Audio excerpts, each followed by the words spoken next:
Welcome back from the break, viewers. We are still on the couch with me, Pratt. Today, you're also with Afua and ASANTEWAA. Ladies, let's talk about language. You speak Twi fluently. Fluently. Afua, you don't. No, and I'm mortified about that. Yes. I'm absolutely mortified. So let's just, briefly, let's talk about language and then perhaps chip in clothes, briefly. I have real problems with the language thing. It's one of probably my biggest regrets in life is that I don't speak the language. And that's because growing up, my parents didn't want us to fall behind on our English, so they didn't speak Twi to each other, but not to us, so therefore we weren't taught the language. I can't solely blame them, but we had no need to use it growing up because we weren't around other Ghanaian people. And it wasn't until I was a lot older. But actually, I remember having discussions with my dad when I was like 17, 18, because we'd always come home to Ghana and I'd never be able to speak, and it really, really, really upsets me. Now I work for a company where we speak Twi in the office, so I'm picking up more and more. I'm planning to take a course next year. It's something that I can't bear it. And I have a 5-year-old daughter. I would like her to be able to speak. I would like her to be able to pick up some little bits here and there. I have enough to be able to get by, but I see the way you speak and I'm so jealous. I really am. It's really one of my bugbears. And it was something I would say to Ghanaian parents living abroad. Please talk to your child. Teach your child at least one of their languages. For goodness sake, it's not. I mean, they will not fall behind in their English at all, in any way, shape, or form. And it's, don't let them not have it, because it's a real thing for me. Yeah, I think it's a real thing for me when Ghanaians don't speak their language. I hate it. Period. I think I was fortunate to be born here, so I left the country with my language, and my parents there just continued to speak to me. I actually came back speaking Fancy and not Twi, and had to learn Twi because I just spoke Fancy alone. But I think it's one of the most important things in maintaining my identity. Yeah. And when I'm back in Ghana, the fact that everybody around me speaks Twi and I never have to use English, unless of course people are like, sure, or whatever, right? It's such a comfort to me. And I can totally understand why, right, it's a pet peeve for you, because I couldn't imagine being home and not being able to communicate. And it's one of the things that I miss the most when I'm in America, because when I'm in America, I have to speak English. Most people don't understand me, and it's not until I'm talking to a family member that I get to use that language. And so I totally agree with your PSA. Ghanaian parents abroad and in Ghana, because there are Ghanaian parents in Ghana that are refusing to teach their kids their language. Why would you do that? I cannot fathom it. And so Ghanaian parents in Ghana and abroad, I just want people to love our culture, our traditions, because it's beautiful. I understand we take a lot of things from other places because they may be a little technologically more advanced, but who we are is who we are. It's who we are, and it's so beautiful. And I find that I might get because my father doesn't care about time differences, so he calls me at work incessantly, and sometimes I have to pick up, and I will talk to him in Twi.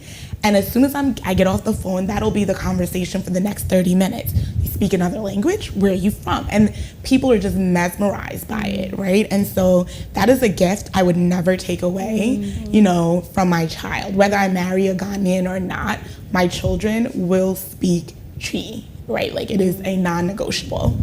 So, briefly, how about clothes? How about clothes, ladies? Do you feel the need to wear kente or I will mix it up at home all the time, partly for doing TV stuff, but partly just for walking down the street. I love wearing prints, the jewelry and stuff. It's an integral part of my wardrobe, and that's for that one. That's another non-negotiable, as you said. It's just always there. Yeah, I will say that I actually don't wear prints and stuff when I'm in the States. I think for me right now, it's become such a trend to wear African prints. And it's a trend that upsets me, if I'm being really honest, because I see that as part of our culture. And the material has meaning to it, right? There's real cultural value to it. And so for people to wear it as a trend offends me. because you have no connection to our culture. You don't understand it. It's become a trend that you're seeing, and so now you want it, right? So as I'm coming here, friends are like, oh, bring me a skirt, bring me this. I used to spend every summer here. That was never a request, but now it's a request because it's trendy, and it offends me because my culture is not a trend, it's who I am. And so I'm not flattered by you wearing African cloth. Now, if you're wearing it and you could tell me what that pattern is and you know something about it, then I can love it and give you respect. But if you're wearing it because it's a trend, you get zero credit from me. It's just an appropriation of my culture. I totally understand that, and to some extent I feel that about natural hair sometimes. I feel that there are people who sport natural hair because it's a trend.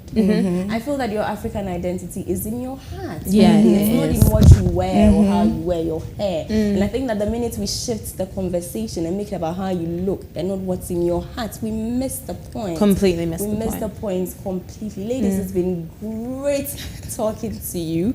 Great, absolutely loved this discussion. I hope you both come back. We have things to do, ladies. We do. We have things to do. We do. But before you leave, what would you say? What would you say to the Ghanaian watching you who takes being Ghanaian for granted? Who takes being an African for granted? You know, you are an African having to live. I think that you get to realize the importance of your identity when you step out of this, you know, this place, your place. That's when the whole consciousness dawns on you. Realize, oh, it's a big thing. Who I am is a big thing. What would you say to the Ghanaian woman who is teaching her child, like you said, English, don't speak Chi? You know, the black girl who doesn't want to wear an African hair because she wants to, you know, be corporate, whatever, or anything. You know, somebody who's just bleaching her skin, for instance, to look white and not black. We don't have time for that show. No. I would say to them, just be proud of who you are. Be proud of where you're from, and know who you are and know where you're from. Teach your child Twi. Figure out a way to wear your natural in a way that works for yourself and your business. Be proud of being Ghanaian, because back in the UK, we're proud of it like heck. Like, I'm telling you, I'd just come to work wrapped in a Ghanaian flag, speaking Twi if I could. Do you know what I mean? Be proud of it. Yeah. Because we who are removed are, the people I know and people I surround myself are super proud of it. Yeah. And feel the way that we do about being here and being immersed in it. You're so lucky to be here and in it every day, you know? Yeah. I think as you were speaking, I was thinking about this idea of like, you don't know what you have till you lose it, which is what causes us to be so proud, right? Once we are in this different environment. And so like, to the Ghanaians here, and even abroad, those abroad that are still fighting with their identity and really claiming who they are,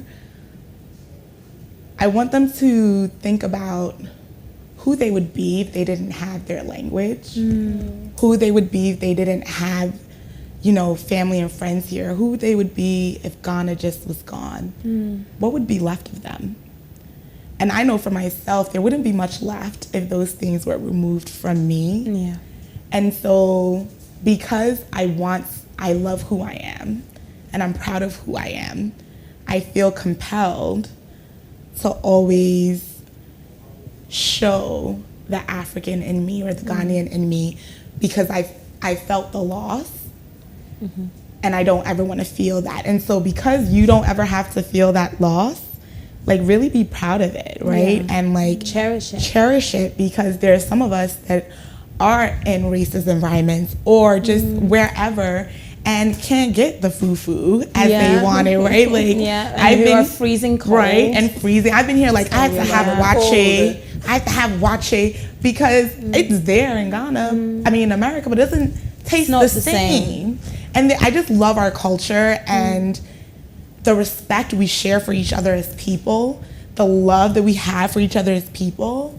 I don't feel that anywhere else, and I don't see that anywhere else. And I just hope that as we take on other cultures, we really think about the threads in our fabric that are truly Ghanaian and continue to maintain that. Absolutely. Thank you so much, ladies.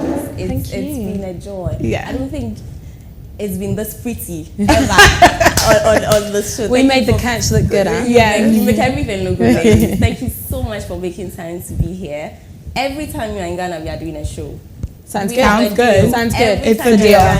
Thank you so much. Well, viewers, if there's anything I want you to take away from this show, It's just your identity and embracing who you are. If there's anything I want you to think about from watching us talk for an hour, it's just, who you are and just owning up to who you are and owning up to the choices that you make as a person and as an African. I hope I've started a discussion. Keep it going. Let's meet again, same time, same place, right here on the couch with me, Pratt. Bye.